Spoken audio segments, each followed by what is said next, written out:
जनतेने जीवाभावाचा माणूस म्हणून मला जी साथ दिली त्याबद्दल मी सर्वांचा अत्यंत मनापासून आभारी आहे।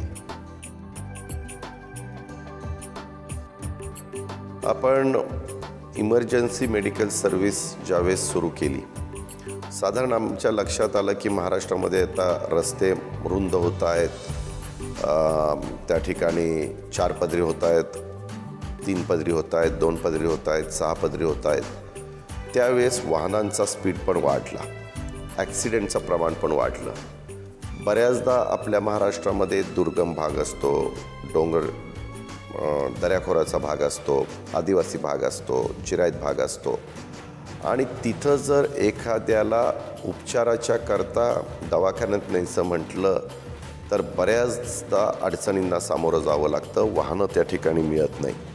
अशा वेळेस यांना आपण इमर्जन्सी मेडिकल सर्व्हिस सुरू करावी हा विचार आम्ही लोकांनी केला आणि सरकारमधनं आत्ता 950 ॲम्ब्युलन्स संपूर्ण महाराष्ट्रामध्ये 108 नंबर आपण फिरवला तर ती ॲम्ब्युलन्स तुमची काही मिनिटामध्ये तुमच्या दारामध्ये येऊन उभी राहते। त्याच्यामध्ये आपण व्हेंटिलेटर ठेवलेलं आहे, डॉक्टर 24 तास त्या ॲम्ब्युलन्समध्ये असतात।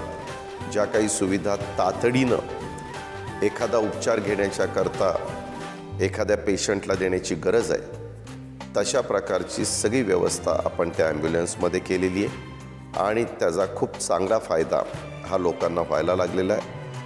माणूस जीवा भावाचा